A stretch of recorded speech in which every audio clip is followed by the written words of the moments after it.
People say you shouldn't meet your heroes. When it comes to sports cars, I disagree. We should drive everything that we love and we lust for and have as much fun as possible. And that's what I did with this GR86. Today, I'll be taking this car on a road trip 160 miles north from Phoenix to Flagstaff, and we'll figure out if my dream sports car is ruined by not having a manual gear change. First, what is it? This is a rented 2023 Toyota GR86 Premium Automatic.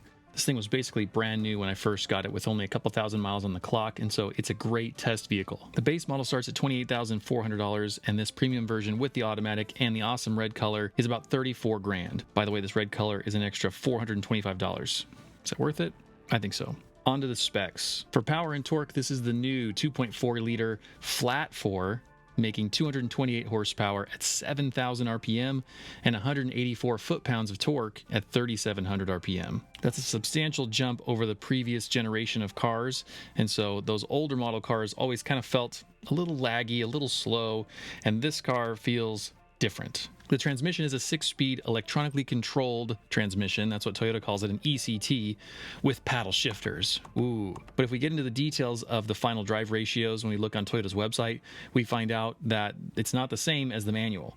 And so because the final drive is a lot longer on this automatic, that means it's going to be slower to accelerate, slower in general than a manual counterpart would be. Plus, the automatic is 57 pounds heavier than the manual.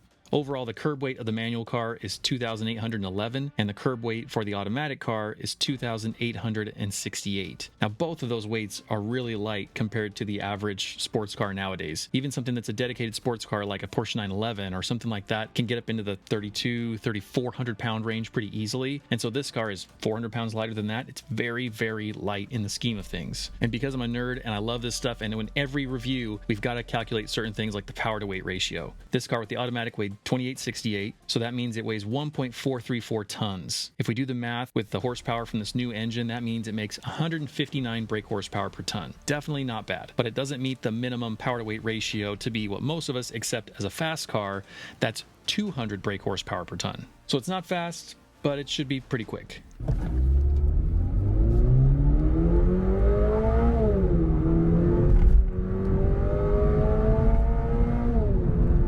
Intended purpose. What is the claim that this car is for? What was it built for? Well, this is a dedicated sports car from the ground up. It's not a hot hatch. It's not a base model pony car like a Mustang that has to become a V8 powered beast. It's always and only intended to be just this. And there's power in that. Think about other dedicated sports cars, a Porsche Cayman or a 911, a Mercedes-AMG GT, every Corvette ever. They are built with the right foundational elements to be a sports car and only a sports car. They have to make so many less compromises than something like a hot hatch or like a pony car. Sports cars then have this distinct advantage because of that purposeful design, and this GR86 is one of the cheapest cars you can buy today that is that dedicated. Because it's cheap, that means it's not going to set lap records or impress your friends with its massive top speed, but it was designed with another purpose in mind. This car is supposed to be fun, and that's its intended purpose.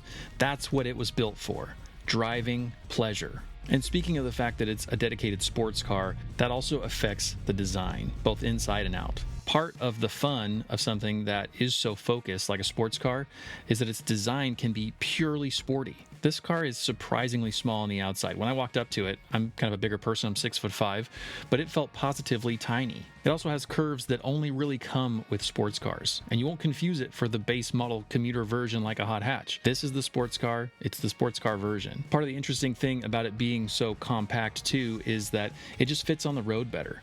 When you're driving a giant sports car like a newer Corvette or even the newest 911s, the fact is the car has swelled over the years and the size of the road has remained the same. And so when you're in a car like this that's the right size, you can place yourself within your lane and you just have so much more latitude on the road than you do with something that's giant. Inside the car, it's set up for pure driving pleasure with supportive bucket seats, premium materials, a very simple center stack with a stereo and HVAC controls, along with Android Auto and CarPlay, so that's mandatory, but that's also about it. You can sense both inside and out that this thing is all about the driving. And when I first started driving, I realized that this was not a premium car full of premium materials because it was surprisingly loud on the inside. And that's also okay with me because the fact is that if you wanted something that was better put together, that was a little bit more insulated, that was a little more high end, there's things out there for you. There's BMWs, there's Supras, which are kind of the same thing. There's other options of higher end sports cars like a Cayman that are those things. And so if you want that, the market is there for them. But for this, it's all about keeping that price point low. But enough talk. Let's go to the natural habitat of a car like this and test it out. Because this is an everyday sports car, an affordable sports car, a lot of people will have it as their sole daily driver. And so that's the test I'm going to put it through for a weekend trip with my friends to go and hike the tallest mountain in Arizona, Humphreys Peak. The drive will be about 2.5 hours on the freeway to get from Phoenix to Flagstaff. So it'll be a lot of time to kind of test it out on freeways. And then also once we get to Flagstaff, there's a couple of twisty roads that'll really test how well it handles and how good it feels as a sports car. Because it isn't a GT3 RS or some super hardcore version that isn't really fun anywhere but a racetrack, half or more of this car's purpose needs to be this. It needs to be taking an everyday trip and turning it into something that's driving nirvana. And that brings us to the driving impressions. What are the dynamics like? How fast does it accelerate? Does it pass judgment of fulfilling what it was built for? But unfortunately, this is where the GR86 let me down. The automatic transmission is lazy. The engine is not characterful at all in its sound.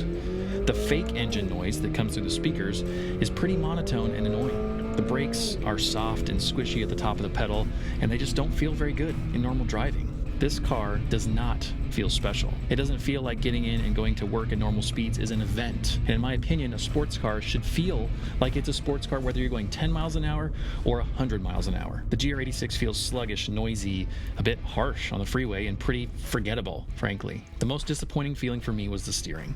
Normally, great steering can be felt at almost any speed, and that's a constant way to be engaged in driving whenever you have a great car.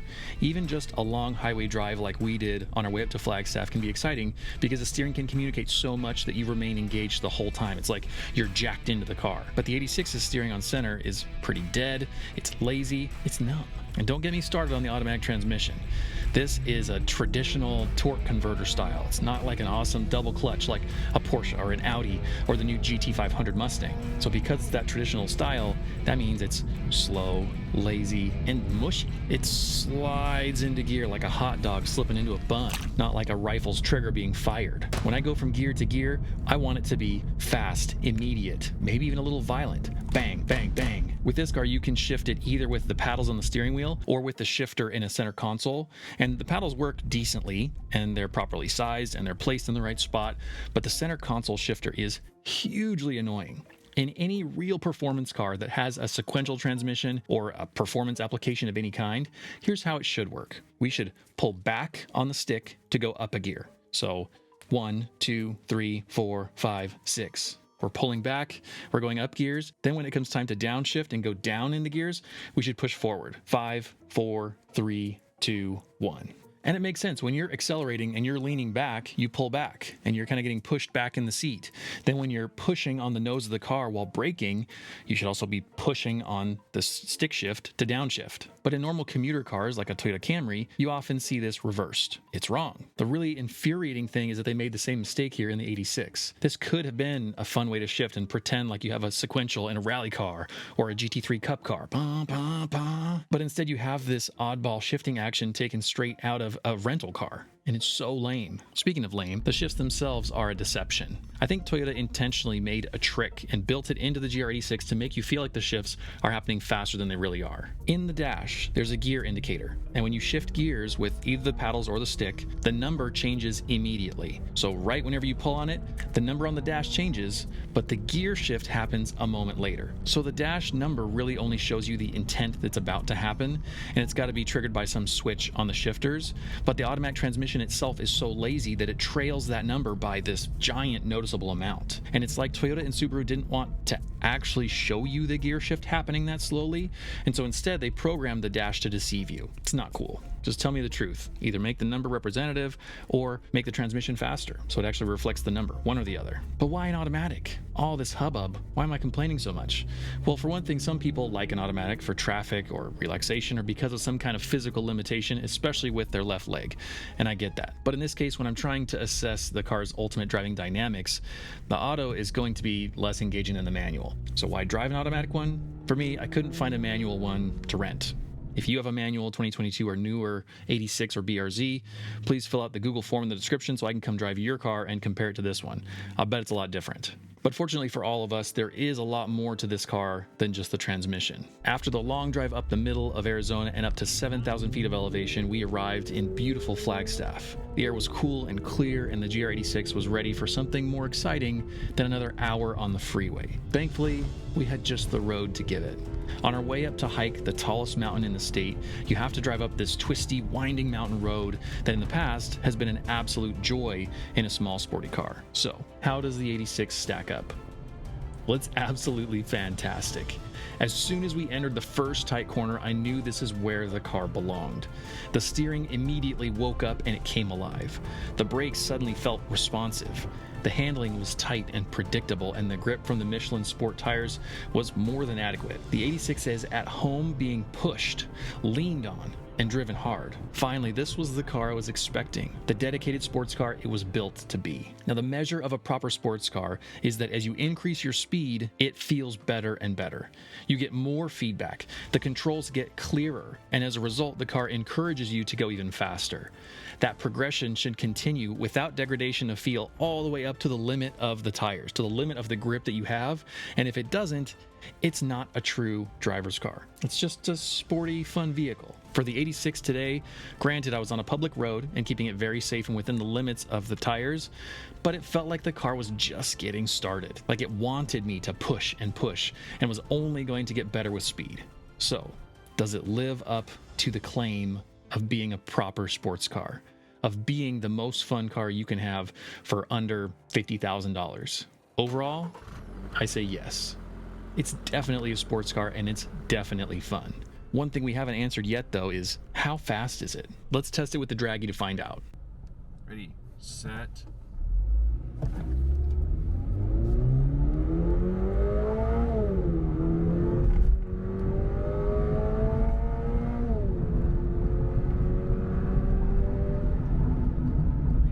It's really only picking up a lot of speed between 4,500 and 7,000 RPM, but it feels quick.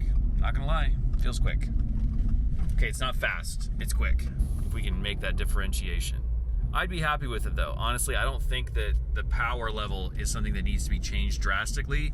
I just think that it needs more character.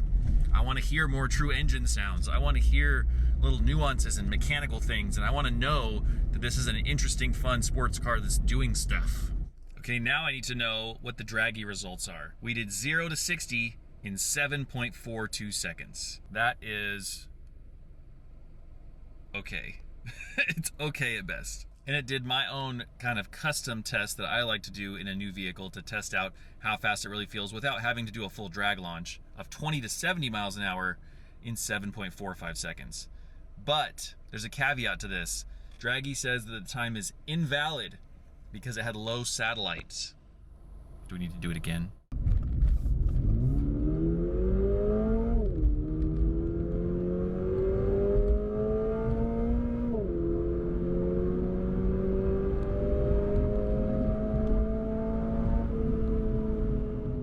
So the 86 is not fast on paper, so to speak, but it feels quick. Or at least quick enough to be fun. And if you modified it a bit and got maybe 45 or 50 more horsepower, I think it would feel genuinely fast. And that would put it at exactly 200 brake horsepower per ton for the power to weight ratio. So by every metric then, you would have what is commonly known as a fast car. But no review is complete without getting an official fun to drive score on my spreadsheet, so let's go do that now. If you haven't seen my spreadsheet before, it's basically broken up into a couple different categories. The first one is inputs, and that's what it feels like whenever you give the car some kind of input. The second category is called experience, and that's what it's like to live with this thing and to experience it as whatever it's meant to be. So this works for trucks and SUVs, it works for electric cars, it works for sports cars. Today, it's time for the 2023 GR86's score. Let's start with the inputs. Steering feel, it gets an 8 out of 10. It's really good, but it's not up there with the best of them. If you have a traditional hydraulic rack in a sports car like a Lotus or like some of these older sports cars from 15 or 20 years ago, I'll bet the steering will be better. I know in some cars it is better, so this only gets an 8 out of 10. For shifter feel, the automatic really holds this one back because it only gets a 2 out of 10. There's almost no feel. There's almost no control. It's lame. For pedal feel overall, I'm only giving it a 6 out of 10, but I think that if you did a pad and fluid swap on the car, it would immediately jump to an 8, maybe even a 9 out of 10. It's just the factory stuff that's holding you back. For suspension feel, it also gets an 8 out of 10. I think overall, it's a pretty solid package for something that's under $50,000. You just can't get into really sophisticated geometries and high-end shocks and things like that at a price point this low. For what it is, it's doing really well. Responsiveness is a really important score, and so it's actually out of 20 points here. And because of its lightweightness and the things that it does get right, the GR86 gets a 15 out of 20. Now, I think that would be a lot higher if it had a manual transmission, but again, the automatic is just so laggy and slow and lazy that it really holds it back here, and so this is even pretty generous. In terms of outright speed, it's frankly not that fast, but it is quicker than a lot of other cars out there, and it's entertaining in that way. And so for outright speed, out of a score of 20, it gets a score of 12. And finally, one of the most important scores overall in terms of inputs and experience is integrity to what's promised. As a sports car, does it live up to the claim that this thing is legit and it's a real sports car? I also gave it a 15 out of 20 there. The automatic is holding it back by at least 2 or 3 points, but overall the car is dedicated enough that it gets a pretty decent score here. So overall, out of a total of 100 available points for all the inputs, it gets 66. Now for the experience of actually getting in the thing and using it day to day, interior quality is a score out of 10, and because it's a pretty budget car, it only gets a 6. Now this is a premium model, so it did better than what the base model would have done, but we're not talking about Mercedes and Porsche levels of interiors here, let alone something really high-end like a Rolls-Royce. For exterior looks, the car looks great. It gets a 7 out of 10, but it's not that special. You know, something that's really incredible would get a much higher score, but it's still very good looking. For comfort, it only gets a 5 out of 10. Let's be honest. This is a sports car. It's a fun car. It's not made for comfort.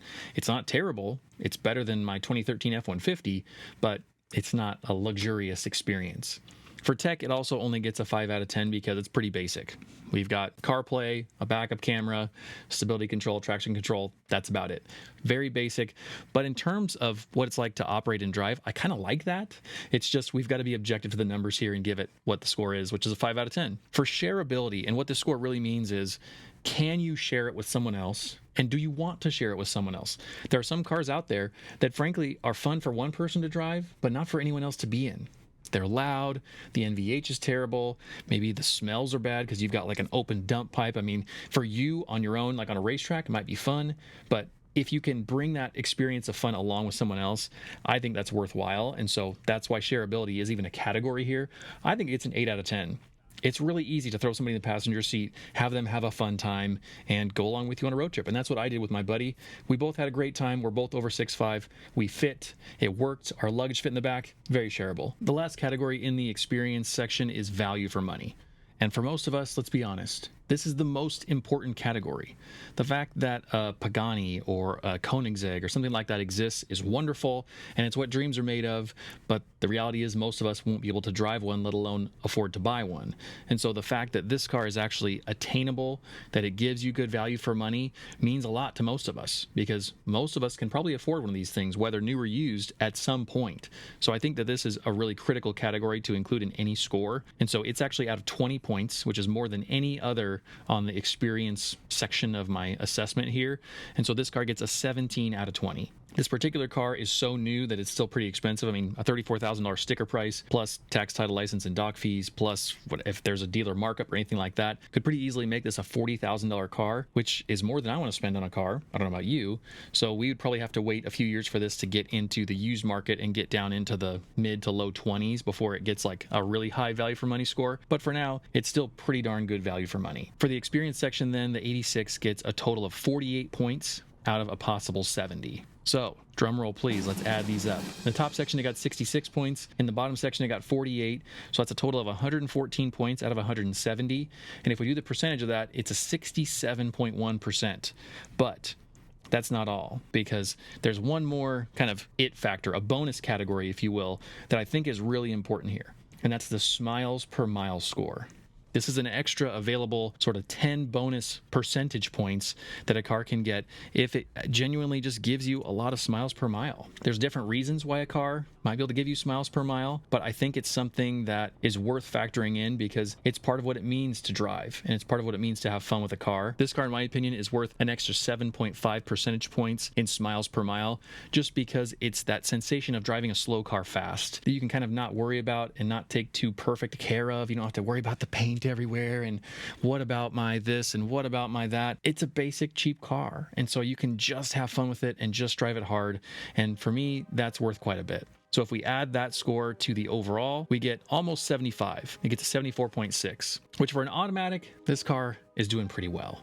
And that also, thus far, is the highest rated car in the fun to drive score category that I've driven so far. Everything else has been kind of Ford trucks and SUVs and my buddy's Tesla Model 3, but those are different scores for a different day. So as of right now, by the numbers on the spreadsheet, the GR86 is the most fun car to drive. Despite its automatic transmission, the GR86 is still a fantastic, dedicated sports car. A manual transmission would make that even better, and another 50 horsepower would make that even better on top of that. It would make it incredible. But as it is, this is a great car, a phenomenal value, and something that's worth experiencing if you get the chance. This YouTube channel is for the drivers. You subscribing now makes these videos continue. It makes it possible for this to be something that I can do all the time and make more of these videos for you, and that would help me out a ton. So thank you very much for subscribing, and I'll see you on the road.